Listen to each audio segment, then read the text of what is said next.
오늘 말씀의 제목은 끊임없이 경고하는 말씀이 소망이다 라는 제목으로 우리 말씀을 나누겠습니다.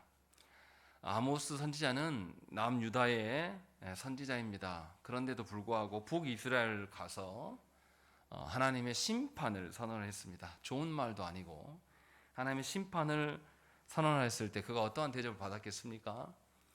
그 말씀을 거절하고 그 말씀 앞에서 분노하는 자들을 보았을 거예요.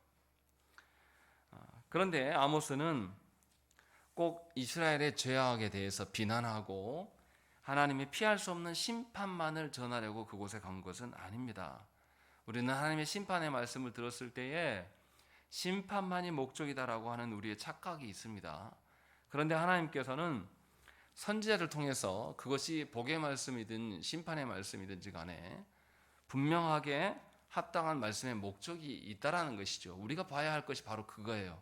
그래서 그 말씀을 통해서 우리의 죄악이 드러나도 아니면 우리의 마음이 괴롭고 또 말씀을 듣기가 거북할지라도 우리가 거기에서 말씀의 목적이 무엇인가를 살펴야 되는 의무가 언약 백성 모두에게 있는 것입니다. 그래서 아모스 선지자도 이 아모스서의 구성도 그렇게 되어 있습니다. 우리가 이미 보았던 것처럼 아모스서 1장과 2장에서는 하나님께서 유다와 이스라엘만이 아니라 온 열방을 다스리시는 하나님이시다라는 것을 밝히셨어요. 그래서 열방의 다른 나라들도 창조의 질서의 근거로 그 기준으로 하나님께서 심판하시고 다스리신다라는 것을 선언해 주셨고, 이제 남유다도 그렇고 북이스라엘도 너희들은 하나님 언약 백성이니까 언약을 근거로 하나님께서 심판하게 될 것이다 라는 것을 선포했습니다. 심판만 선포할 거면 1장이면 돼요. 그런데 하나님께서는 그렇게 하지 아니하시고 아모스서 3장부터 5장까지 정말로 하시고 싶은 이야기를 거기에 담고 있어요. 심판만이 목적이 아니라 분명하게 하나님의 뜻이 무엇인지를 알려주기 위해서 아모스서 3장부터 5장까지 기록을 하고 있습니다. 그리고 나머지 그 후의 기록들은 아모스가 본 환상에 대한 기록이 되어 있어요. 그래서 아모스서에서 굉장히 핵심 메시지는 3장과 4장과 5장입니다. 매우 중요해요. 하나님 심판을 통해서 무엇을 말씀하시려고 하는 것일까? 라는 것들. 그래서 3장과 4장과 5장의 시작은 아주 독특합니다.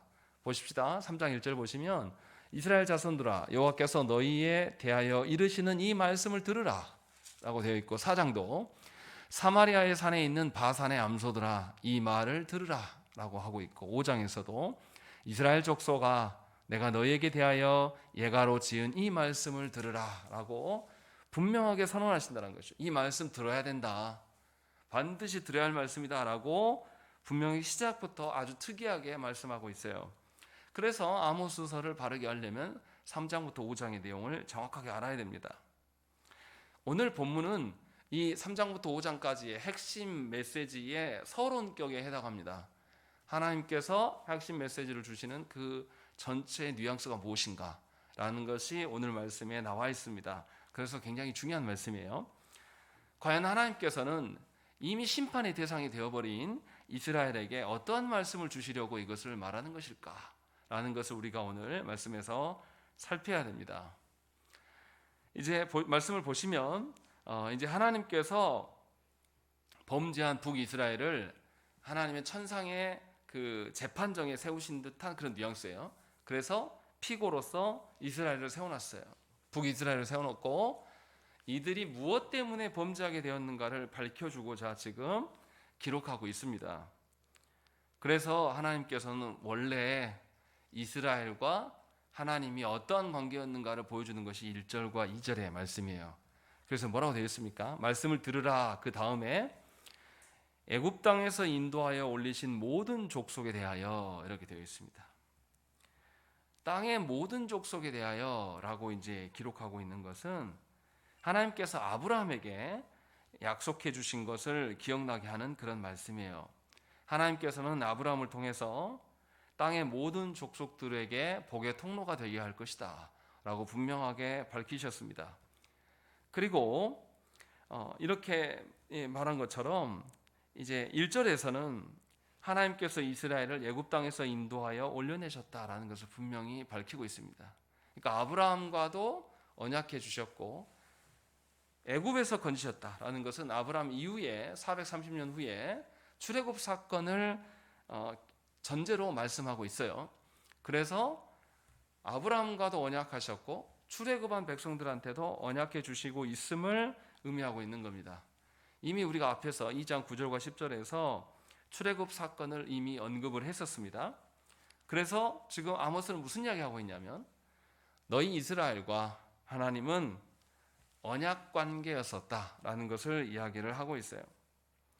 하나님께서는 세상 모든 나라들과 언약하신 것이 아니라 모든 열방 중에서 오직 이스라엘과만 언약을 맺으셨다라는 것을 분명하게 밝히고 있어요. 그래서 2절에 뭐라고 되어 있냐면 모든 족속 가운데 너희만을 알았다라고 되어 있습니다. 너희하고만 관계를 맺었다라고 하는 것이죠. 성경에서 알다라는 뜻은 뭐냐면 서로를 깊이 아는 거예요. 이 알다의 어원에서는 뭐 어떤 게 있냐면 서로 성관계하다라는 뜻이 있어요. 이 말이 뭡니까? 부부간에 아는 것은 다른 사람 아는 것과는 비교할 수 없을 정도로 친밀하고 가까이 아는 겁니다. 그런 알을 말하는 거예요. 그러니까 정보적인 지식을 말하는 것이 아니라 실제로 두 사람이 함께 서로를 속속들이 내면까지 알 수 있을 정도의 암, 이미 그것이 경험으로도 체득되어진 암을 말하고 있어요. 그러니까 하나님의 언약 관계는 그냥 건성으로 언약 관계를 세워놓은 것이 아니라 뗄 수 없는 아주 깊은 관계로서 하나님께서 세워놓으셨다는 것이죠.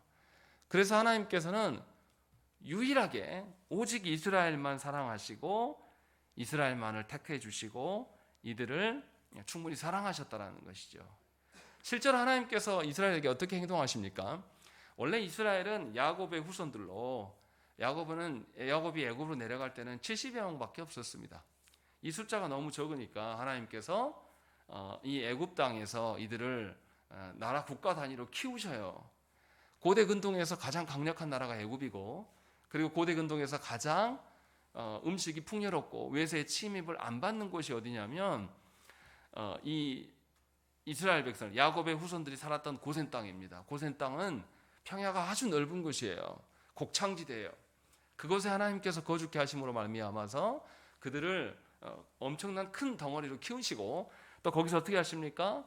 애굽에서 종되었던 그들을 건져내셔요.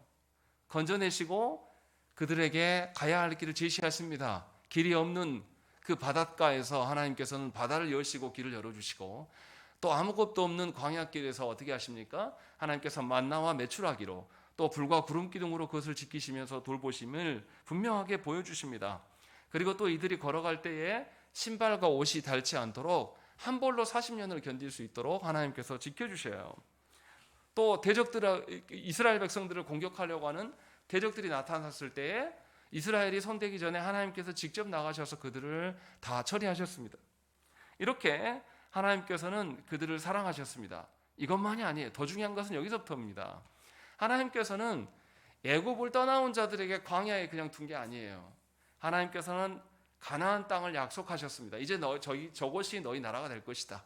그리고 그 나라에서는 나와 함께 살아야 된다. 내가 너희의 주인 되고 너희가 내 백성 되었을 때에 온전한 언약 관계로서 이 땅에서 볼 수 없는 하나님 나라를 세워가게 될 것이다 라는 것을 분명하게 말씀하셨어요. 이를 위해서 하나님께서는 시내 산에서 어떻게 하셨습니까? 율법의 말씀을 주심으로 말미암아서 이스라엘과 언약 관계임을 확인해 주셨어요. 이것도 부족하셔서 하나님 어떻게 하셨습니까? 가나안 땅에 들어가서 하나님과 관계를 잊지 않도록 이스라엘 백성 가운데 직분자를 세워놨어요. 선지자와 제사장을 통하여서 하나님의 말씀이 무엇인지를 알게끔 언약 관계 안에서 살 수 있도록 안정장치를 마련해 두셨다는 것이죠.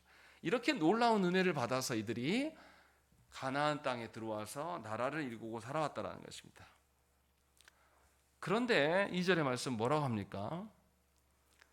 그러므로 좀 이상해요.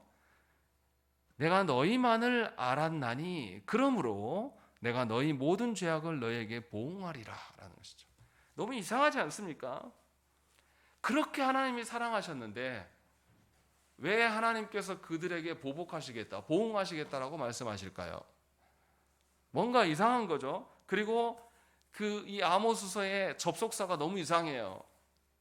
그러나 그렇게 사랑했는데 그러나 내가 너희 모든 죄악으로 보응하겠다. 이래야지 좀 만들 것 같은데 논리적으로 너무 이상하게 그러므로라고 말하고 있다는 거죠. 이것이 아주 중요한 핵심 포인트입니다.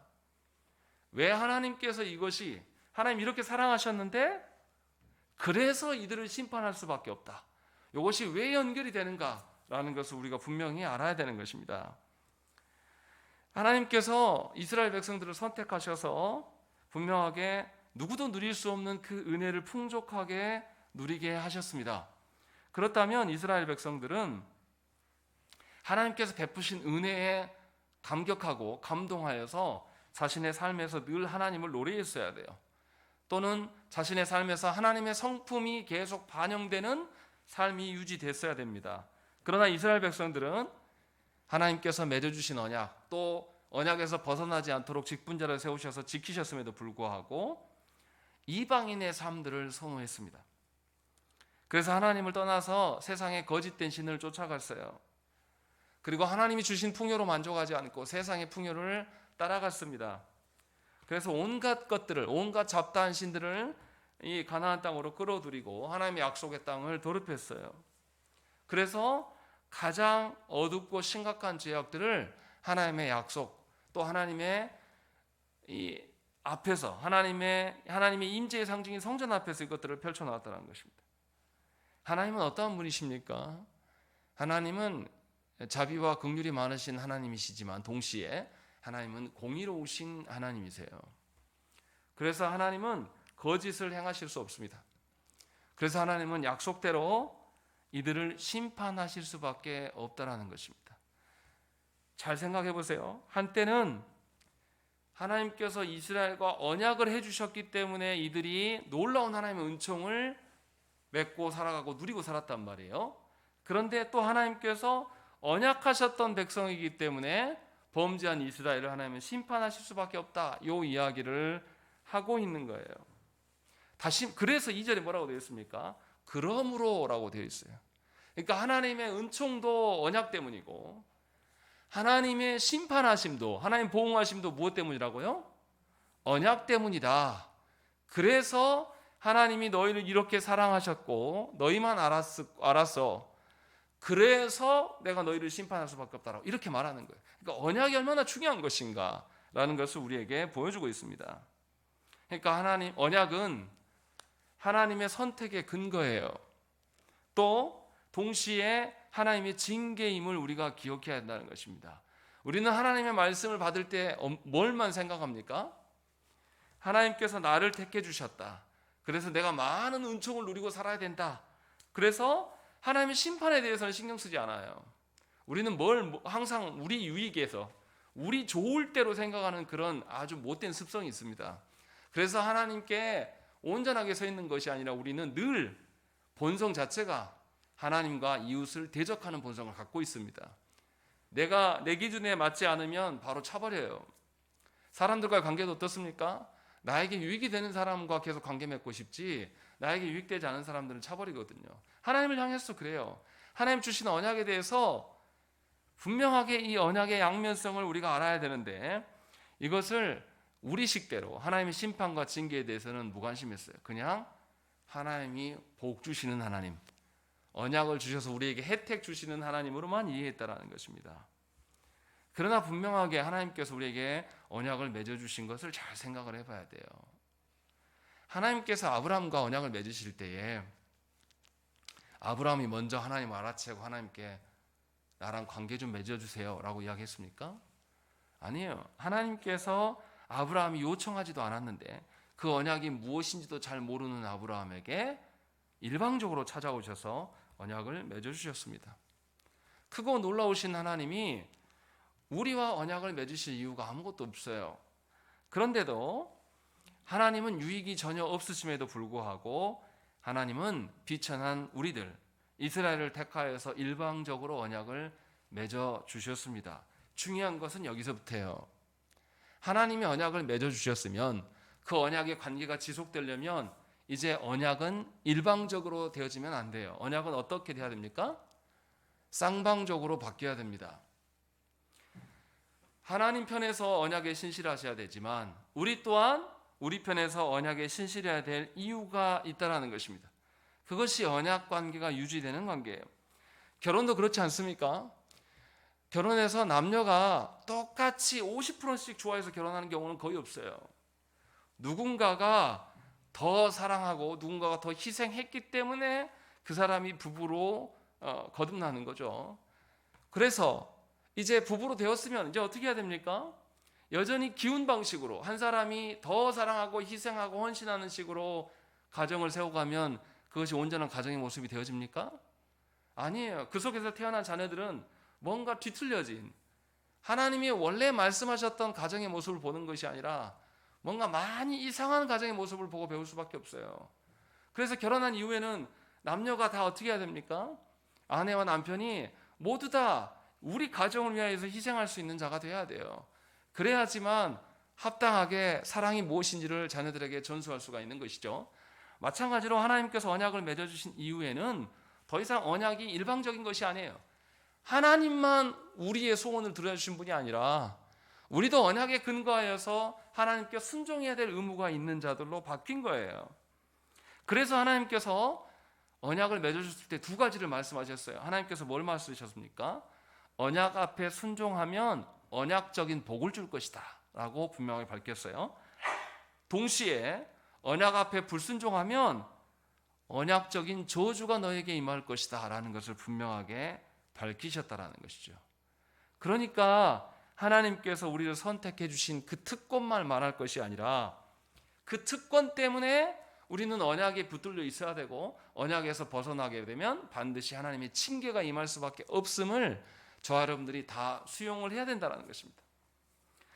그런데 너무나 안타깝게도 조국교회 수많은 성도들은 이것을 어떻게 생각합니까? 한 번 자신이 구원받으면 영원히 구원받은 것처럼 교만을 떨어요. 그래서 교회에서 세례받고 직분자 되면 또 직분자 중에서 최상위급이 돼버리면 뭐 직분이 최상위가 어디 있습니까? 그런데 그런 생각들을 갖고 있죠. 그래서 최상위가 되면 교만해집니다. 자신은 뭔가 남들과 다른 그런 존재인 것처럼. 그래서 자신이 어떠한 범죄하고 불순종해도 하나님은 또 용서해 주실 것이다. 이것은 언약을 어떻게 보는 겁니까? 일방적으로 자기 좋을 대로 바라보는 거예요. 자기 편에서 순종해야 될 것, 하나님 앞에서 의무를 지켜야 될 것들에 대해 신경 쓰지 않는 거예요. 그냥 하나님은 어떤 하나님? 사랑의 하나님만 노래한단 말이에요. 우리가 별짓을 다 해도 우리가 언제든지 회개하면 하나님이 나 다 용서해 주실 거야. 그러니 지금 내 멋대로 살고 내 유익대로 살다가 하나님 심판하기 직전에 내가 돌아와서 회개하면 돼. 이 논리를 판단하는 거죠. 그래서 예수 믿는 사람들 가운데 하나님의 말씀의 그 무거움에 대해서, 하나님의 말씀에 대해서 아프게 여기는 사람은 별로 없습니다. 그래서 언약에 대해서 별로 관심이 없어요. 놀랍게도 조국교회 안에 많은 성도들이 언약이 무엇인지를 잘 모릅니다. 그리고 언약을 아는 사람들도 언약에 친숙해지기 위해서 언약의 기준들을 열심히 살피고 그 언약의 기준들을 자신의 삶의 가정 안에 계속 살아보면서 익숙해지려고 애쓰지 않는다는 것이에요. 그냥 우리 생각해, 우리가 불편하면 언약도 조금 뒤로 밀쳐놔요. 지금 당장 우리 가정에 우리 이 일이 더 중요한데, 다른 일이 중요한데 하나님의 말씀과 하나님의 기준들이 뭐가 중요하냐. 나중에 너무 그 언약 하면 너는 맹신도야. 이런 생각들을 모두가 갖고 있다는 거예요. 그래서 하나님의 말씀을 예수가 믿었는데, 예수 믿은 지 수십 년이 되었는데 하나님의 말씀에 대한 깊이가 없고 언약에 대한 익숙함이 우리에게 없다라는 것이죠. 그래서 하나님의 성품에 대해서 잘 알고 그 하나님의 성품을 자신의 삶에 구현하려고 힘쓰고 애쓰는 그 열심을 가진 성도들도 사실은 굉장히 찾아보기가 어려운 시대 가운데 있다는 것입니다. 대부분의 성도들이 하나님께서 나를 선택해 주셨기 때문에 축복만을 생각해요. 그리고 교회에 오면 자신의 특권만이 자신의 권리인 것처럼 말하기 시작한다는 것입니다. 그러나 분명하게 하나님께서는 우리를 택하셨고 하나님의 선택으로 말미암아서 우리는 하나님의 심판도 받을 수 있는 자임을 우리가 알아야 돼요. 그렇지 않으면 우리는 언약 백성이 아닙니다. 그렇지 않겠습니까? 배구 선수가 경기를 하는데 경기의 룰을 어기면서까지 이기면 그게 이긴 겁니까? 오히려 이긴 것이 아니라 그는 처벌받아요. 며칠 전에 배구 이 뉴스에 나왔죠. 심판이 엉터리로 하는 거예요. 네트에 닿았는데 비디오 판도까지 돌렸는데 팔에 닿은 게 다 보여요. 근데 심판의 권위를 지키기 위해서 그거 한번 선언한 것이 어쩔 수 없다 하니까 감독이 어떻게 합니까? 야, 다 나와. 경기하지 마.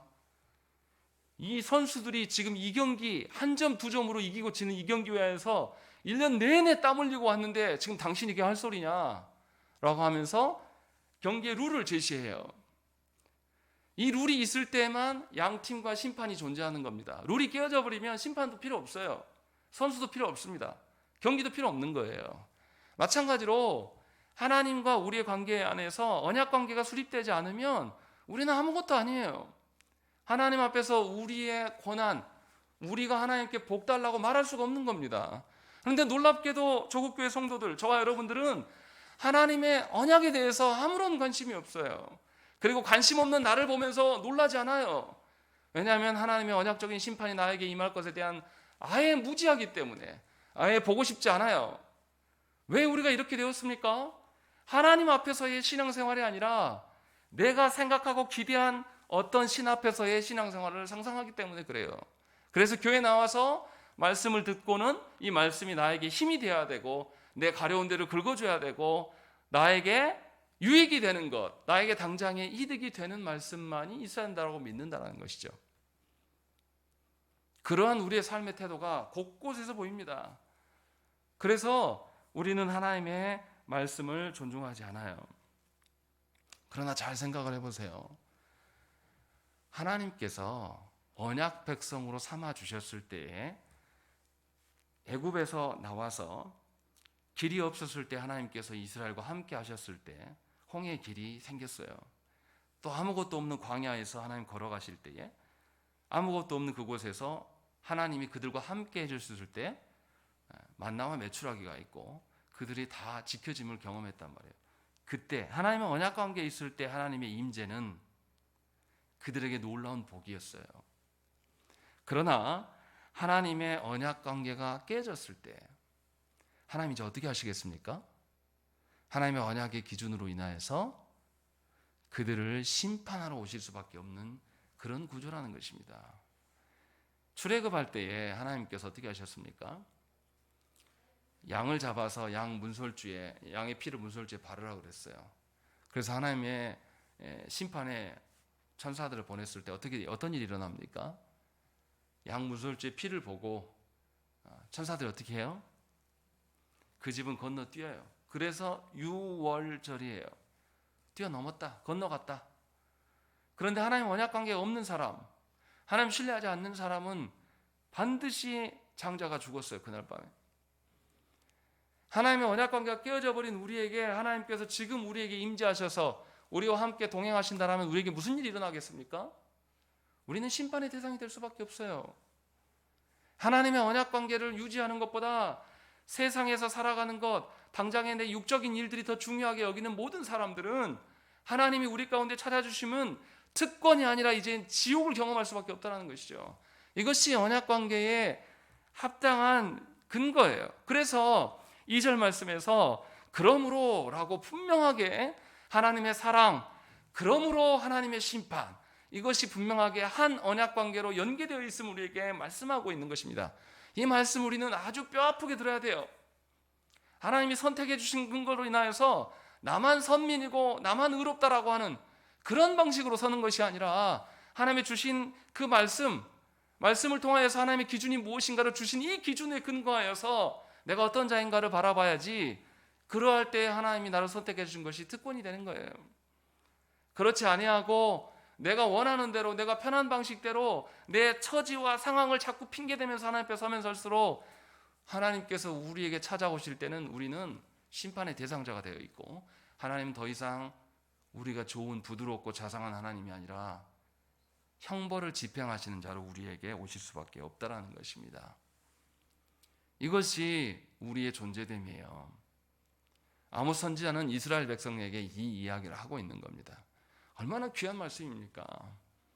그리고 이제 3절부터 8절까지는 하나님께서 이스라엘을 심판하실 수밖에 없는 더 명확한 기준들을 상징적으로 말씀해 주고 있어요. 현재 이스라엘에게 일어나는 그 심판이 우연히 일어난 것이 아니라 분명히 하나님께서 과거에 언약해 주신 그 근거로 인하여서 이 일들이 벌어지고 있다라는 것을 상징적으로 보여줍니다. 우리 3절의 말씀 우리 함께 읽겠습니다. 시작.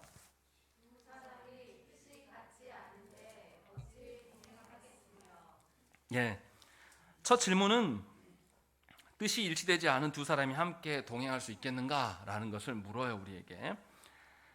과거 하나님께서는 광야에서 무려 40년 동안이나 누구와 함께 동행하셨습니까? 이스라엘과 함께 동행하셨어요. 그런데 이스라엘의 그 조상들은 어떻게 광야의 삶을 살았습니까? 처음부터 40년이 아니었죠. 불순종하고 하나님 주신 언약의 땅에 대한 평가를 보고 정탐꾼들이 뭐라고 하죠? 우리 못 가, 저기는 거인들이 살아, 우리가 갈 수 없는 땅이다 라고 했을 때 하나님이 진노하시면서 40년을 채우겠다라는 것을 말씀하셨어요. 광야 기간을 연장시킨 것도 이스라엘의 불순종 때문이에요.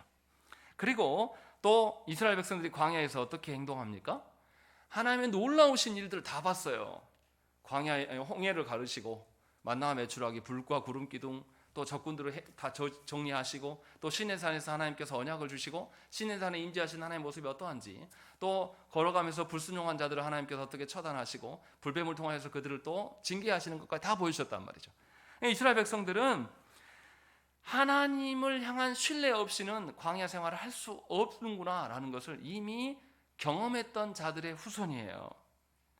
그러니까 하나님의 동행하심, 하나님의 은총 없이는 자신들은 이 땅에 발도 못 붙일 그런 존재였다라는 것을 이미 가르침을 받은 자들이란 말이죠. 그러니까 이들이 하나님과 함께 동행할 때 동일한 마음으로 같은 마음을 품어서 함께 걸어가지 아니하면 살 수가 없다는 것을 이미 조상들로부터 배웠던 자들이에요. 그런데 이스라엘 백성들은 광야에서 그렇게 하지 않았고요. 지금도 그렇다는 거예요. 하나님과 함께 걸어가야 될 그 길이 하나님을 치워버리고 자신 홀로 걸어가는 거예요. 그런데 하나님은 우리를 떠나시지 않습니다. 하나님 택하셨기 때문에. 그런데 두 사람이 마음 맞지 않고 한 길을 걸어간다고 해보세요. 그러면 그 동행길이 어떻겠습니까? 지옥이죠. 그렇지 않겠습니까? 두 사람이 결혼 전에 서로를 잘못 알고 서로 헛된 기대, 이 사람의 실존이 무엇인가에 대해서 보는 것이 아니라 내가 상상하고 꿈꾸는 환상적인 결혼 생활을 양쪽이 다 꿈꿨다가 결혼을 해보세요. 그럼 결혼 생활 어떻습니까? 여러분 살아보시니까 지금까지 결혼했을 때부터 지금까지 살아온 동안에 환상이었고 늘 좋기만 했습니까? 뭐 이런 인간이 다 있나? 잠깐 달콤하고 좋았을 때는 뭐 6개월, 뭐 1, 2년, 그리고 그 뒤부터는 무슨 일이 계속 일어났죠? 너무 맞지 않는 사람. 그래서 후회도 해보고 하나님 원망도 해보고 그러면서 깨달은 것이 무엇입니까? 아, 내 주장을 할 수가 없구나. 내 것을 포기해야지만 이 가정이 하나 될 수 있다는 걸 알고 그때부터 절충하는 과정들을 우리가 살아오지 않았습니까? 그렇게 해서 가정이 유지된 거예요. 우리도 그렇게 살아봤지 않습니까? 지금 하나님께서 우리에게 말씀하시는 거예요. 광야길을 걸어가는데 두 사람이 한 마음을 품지 않고 어떻게 그 길을 걸어갈 수 있겠냐? 그런데 너희가 어떻게 했냐? 라는 것을 지금 묻고 있는 거예요. 서로를 신뢰하고 서로에 대한 의존함, 서로에 대한 친밀감이 없으면 그 길은 괴롭고 불신의 길이 되는 거예요. 전쟁터가 될 수밖에 없다는 것입니다. 그러면 여기서 중요한 게 두 사람이 누구냐 이거예요. 우리가 흔히 생각할 때 두 사람은 누구라고 생각이 됩니까? 하나님과 이스라엘이라고 생각할 수 있어요. 그런데 칼빈 선생은 약간 다르게 이야기를 합니다. 먼저 하나님과 이스라엘의 관계라고 생각을 해보십시다. 그러면 이스라엘은 어떻게 행동했습니까? 하나님의 언약 앞에 반역하고 불순종하고 언약 관계를 깨트리면서 살아왔어요. 그러니 하나님이 자신들에게 좋은 게 아니라 하나님이 자신에게 찾아오심, 하나님의 임재가 두렵고 공포스러울 수밖에 없습니다. 그런데 이 두 사람을 다르게 한번 봐보십시다. 지금 누가 하나님의 말씀을 대언하고 있습니까? 아모스 선지자가 말씀을 대언하고 있어요. 뒤에 7절에 보세요. 주 여호와께서는 자기의 비밀을 그 종 선지자들에게 보이지 아니하시고는 결코 행하심이 없으시리라 라고 말씀하세요. 그러니까 여기서 두 사람을 하나님과 선지자로도 볼 수가 있어요. 그러면 하나님과 선지자로 보면 선지자들은 어떻게 행동했겠습니까? 하나님으로부터 하나님의 뜻과 계획을 받았을 때에 자기가 거기에다가 뭔가 하나님의 말씀에 대해서 빼거나 더하거나 뭐 그랬겠어요? 그럴 리가 없죠. 그 말씀을 이 지금 아모스도 어떤 사람입니까? 힘없는 나라 남유다의 사람이에요. 그런데 이 사람이 힘 있는 나라 북이스라엘 와서 너희 망할 거야, 너희 심판할 거야 이것을 전한단 말이에요. 그러면 이스라엘 사람들에게 어떤 소리를 듣겠어요? 우리가 새벽에 읽어가지만 하나님 말씀대로 전하니까 거짓 선지자들이 어떻게 해요? 바르게 전한 선지자를 뺨을 후려쳤다 그랬어요. 그리고 자기가 듣기 좋은 말씀을 전하지 않으니까 선지자를 어떻게 해요? 나 돌아올 때까지 저놈 가다 놓고 고난의 물과 떡을 줘라. 살 만큼만 주라는 거예요. 죽이지 말고 기다려. 대신 나 돌아올 때까지 고통스럽게 만들어라. 이것이 선지자들의 삶이었어요. 사람들이 자기들이 기대하는 말씀을 전하지 않으면 심한 박해와 또 회유 속에 살아갈 수밖에 없어요. 그렇게 해서 하나님의 뜻을 굽혀야 됩니다. 이러한 대접을 계속 받으면서 살아왔어요. 그런데 선지자는 그럴 수가 없는 거예요. 하나님께 직접 받은 말씀이 있기 때문에, 하나님의 그 크고 높으심을 너무나 알기 때문에 그 고통 속에서도 계속 말씀을 전했다는 것이죠. 그러면 생각을 해보십시오. 이 두 사람이 하나님과 이스라엘의 관계였을 때와 하나님과 선지자의 관계였을 때가 완전히 다른 거예요. 대조적으로 보여주고 있는 겁니다. 한쪽은 하나님의 임재가 곧 하나님의 뜻이고 길이요 빛이에요. 그의 삶은 고난이고 괴롭지만, 그러나 한쪽은 어떻습니까? 하나님의 임재가 심판일 수밖에 없어요. 반역과 범죄와 하나님을 향해서 교만과 대적을 펼쳐왔기 때문에 하나님의 오심이 그들은 두렵고 떨림일 수밖에 없다는 것입니다. 분명하게 아모스 선지자는 이 두 가지를 우리에게 함께 말하고 있어요. 우리는 과연 누구인가? 두 무리 중에서 어떤 자였는가를 지금 우리에게 물으면서 이야기를 하고 있어요. 그래서 아모스 선지자는 4절 이후에 무슨 이야기합니까? 맹렬한 사자의 발톱에 뜯겨나가고 있는 사냥감을 이야기하고 덫에 걸려있는 새, 또 전쟁을 맞이하는 사람들을 언급을 하고 있습니다. 이 다 뭐 말하고 있는 겁니까? 하나님의 임재가 특권이란 소리입니까? 심판이란 소리입니까? 심판임을 계속 말하고 있어요. 그것이 이제 아픈 이야기죠. 그럼 이제 우리 하나씩 살펴보시죠. 4절에 보죠. 4절 우리 읽겠습니다. 시작.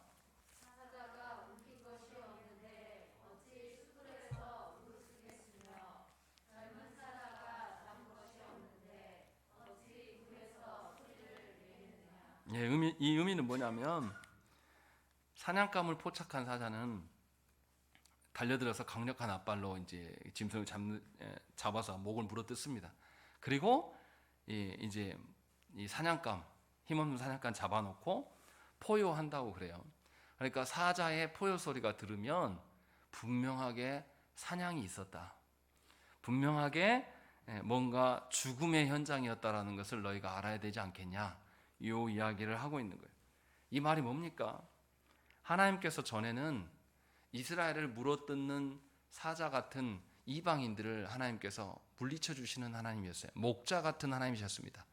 그런데 이제 이스라엘이 하나님과의 관계를, 언약 관계를 단절시킴으로 말미암아서, 깨트림으로 말미암아서 사자의 울음소리가 나는데, 이 사자의 울음소리가 누구의 울음소리입니까? 하나님의 심판의 소리예요. 그럼 먹잇감이 누구예요? 이스라엘이라는 것이죠. 이것을 우리에게 말씀하고 있는 거예요. 그러니까 사자의 음성, 하나님의 음성만 들어도 이스라엘은 반갑지가 않아요. 그래서 하나님의 임재라는 소식이 들리면 기쁘고 즐거운 것이 아니라 도망가고 회피합니다. 이것을 이제 청각적으로 우리에게 말씀하고 있어요. 그리고 5절을 읽겠습니다. 시작.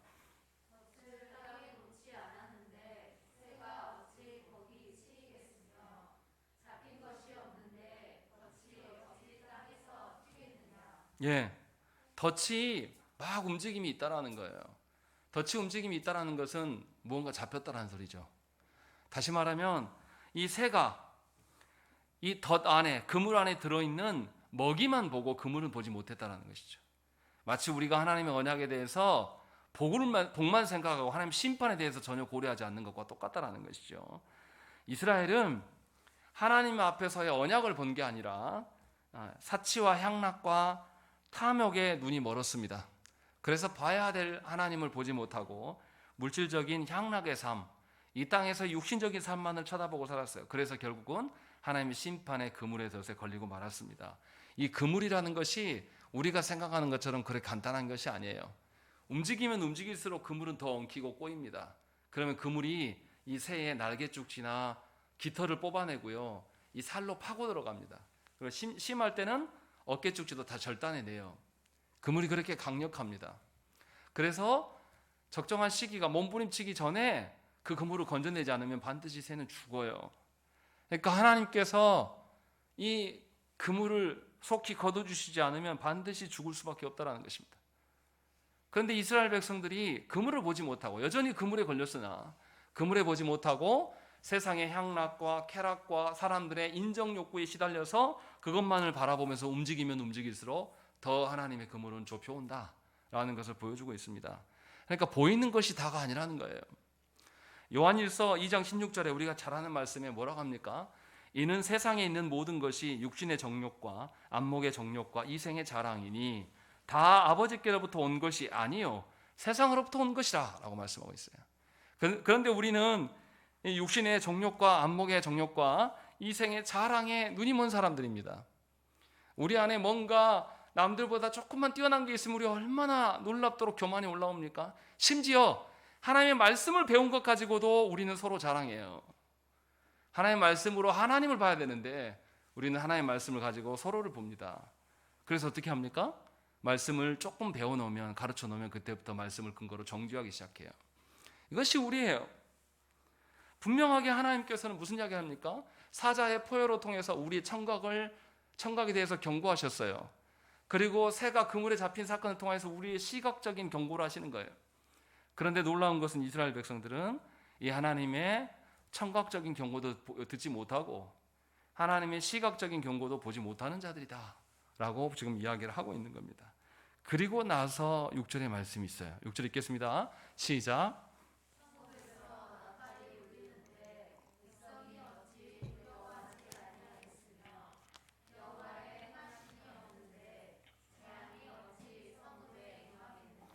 예, 너희가 망하는 이유는 다 하나님의 뜻 가운데 있는 것이다. 그리고 하나님의 심판이 있을 때에 분명히 성읍에서 나팔이 울리게 될 것이다. 그러면 깨어서 그때라도 정신 차려야 되지 않겠냐? 요 이야기를 하고 있는 거예요. 하나님께서 갑작스럽게 심판하시는 분이 아니에요. 하나님께서 어떻게 하셨습니까? 이스라엘 백성들의 언약을 주시고 언약 관계를 지속하기 위하여서 안전장치를 이스라엘 가운데 주셨어요. 그것이 뭐예요? 하나님께서 세우신 직분자들이었어요. 그리고 또 하나님께서 절기를 지키도록 명하시고 하나님의 성전을 허락하시고 성전 안에서 언약의 제도들을 계속 지켜나갈 것들을 말씀하셨어요. 그리고 각종 제사를 시행케 하심으로 말미암아서 너희가 하나님 앞에 선 백성들이다 라는 것을 알라고 이것을 주셨다라는 것이죠. 그래서 이스라엘 백성 가운데는 성전에서 하나님께 제사함을 통하여서 하나님이 누구시고 자신은 누구인가를 보게 되었다는 거예요. 그런데 이스라엘 백성들이 이 하나님이 주신 안전장치를 어떻게 활용했습니까? 거짓으로 남용했어요. 우리에게 예루살렘 성전이 있으니까 우리 절대 안 망해. 여전히 예루살렘 성전에서 나는 제사를 드리고 있으니까 제사만 드리면 됐지 뭐 더 이상 어떻게 하라는 거냐. 그래서 절기 때만 가서 지키는, 우리 식으로 이야기하면 썬데이 크리스찬이 돼버린 거예요. 주일날 11시 예배 한 번 드리면 다 한 겁니다. 자신의 삶에서 7일 중에 하루도 하나님께 드리지 않아요. 7일 중에 하루도 하나님을 알고 하나님과의 깊은 관계 속에 살아가려고 안식하는 일에 우리는 매진하지 몰라요. 안식일이 무슨 날인지도 잘 모릅니다. 사실 주일의 의미를 우리는 잘 모릅니다. 알고 싶지도 않고 별로 그렇게 관심이 없어요. 그냥 내가 해왔던 대로, 내가 편한 대로, 내가 옛날부터 신앙생활을 해왔는데 주일날 2번 예배 드리면 되더라. 그때 헌금하면 돼. 이런 방식으로 주 앞에 선단 말이죠. 그러니 무슨 안식을 알겠습니까? 그러니 무슨 하나님의 경고의 소리가 들리겠어요?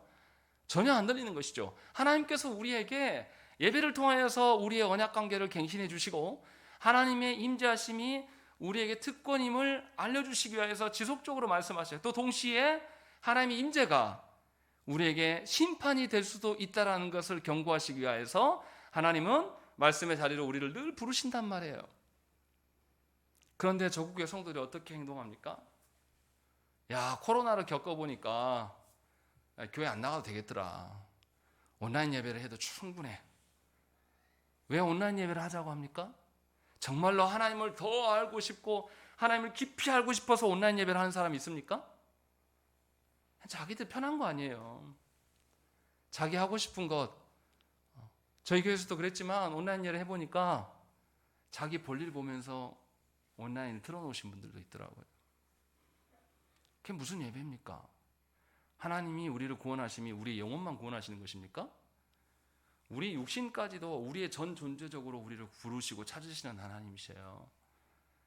그런데 안방에서 편안하게 누워서 온라인 예배를 드리는 것이 과연 이게 합당한 것입니까? 이것이 교회의 논쟁이 되어버렸어요. 화두가 됐어요. 이 말은 하나님 앞에서 더 다가가려고 애쓰는 것입니까? 하나님 앞에서 더 게으르고 태만한 방향으로 흘러가는 것입니까? 그럼 이거는 논쟁할 거리가 안 돼요. 정말로 우리가 하나님을 더 알기 위해서 논쟁하는 것이라면 의미가 있어요. 지금 성읍에서 나팔이 울리고 있다는 것은 하나님의 주시는 안전장치로서의 그 율법의 제도들이 분명히 있었음에도 불구하고 이스라엘 백성들은 이 안전장치를 두긴 두었지만 제대로 활용하지 않았습니다. 그래서 선지자들의 말을 듣기 싫어했습니다. 처음에는 듣기만 싫어했어요. 그런데 시간이 갈수록 어떻게 합니까?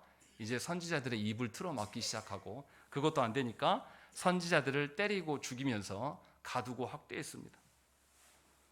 이스라엘은 더 이상 하나님의 말씀을 들을 수 있는 청력까지도 완전히 상실했습니다. 이제 하나님께서 이스라엘 가운데 어떻게 서십니까? 그들의 구원자가 아니라 그들의 대적자로 서 계심을 우리에게 말씀하고 있는 거예요. 그러니 얼마나 무서운 이야기입니까? 우리 시대는 어떻습니까? 하나님이 주신 말씀 앞에서 우리는 하나님의 말씀을 어떻게 대합니까? 교회의 정체성이고 근본으로 말씀을 보고 있습니까? 그렇지 않아요.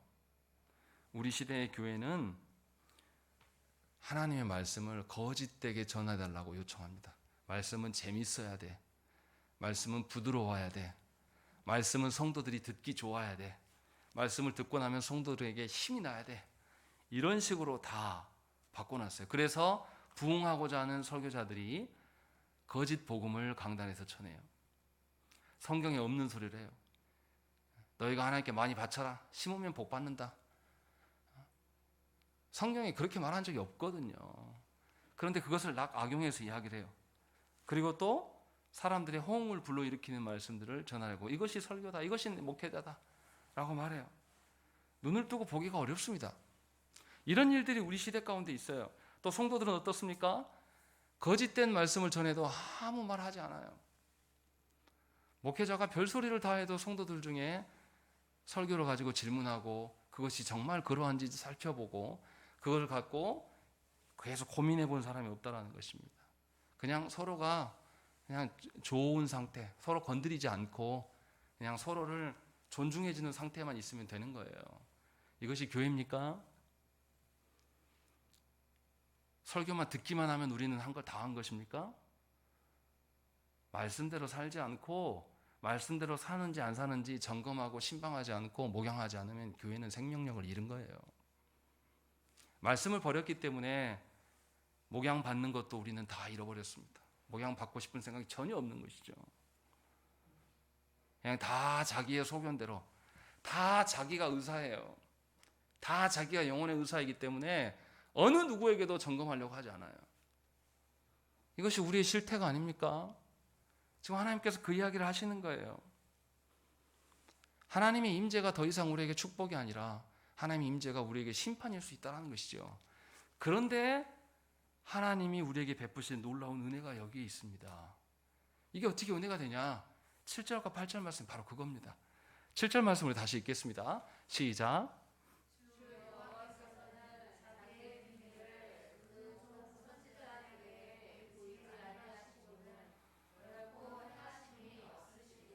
예, 하나님께서 여기서 엄청난 소망의 말씀을 주셔요.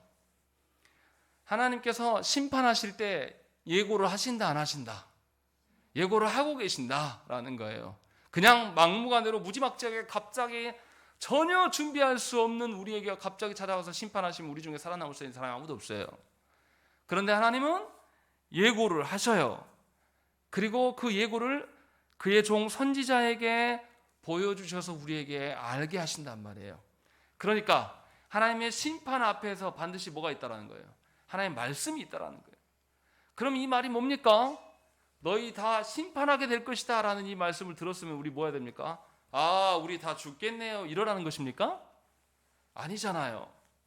하나님이 미리 예고하신다는 것은 어떤 기준이 있을 거 아닙니까? 하나님이 언약 맺으실 때도 언약의 기준으로, 하나님의 언약에 순종한 자들에게 복 주실 때도 언약의 기준으로, 하나님이 심판하실 때도 무슨 기준으로? 언약의 기준으로 심판하셔요. 그래서 선지자들이 가져온 말씀은 언약이에요. 다시 언약을 주시는 이유는 무엇일까요? 우리에게 그때라도 심판의 목전 앞에 있을지라도 우리가 그때라도 하나님께 돌이키면 하나님께서 살 길을 여시겠다라는 거예요. 그래서 예수께서 뭐라고 하셨습니까?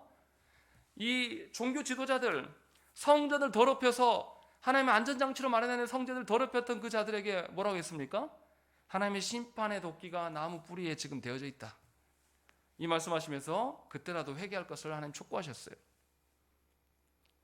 그래서 심판을 앞두고 하나님께서 예언자를 세우고 예언의 말씀을 주신다라는 것은 우리에게는 너무나 놀라운 소망이에요.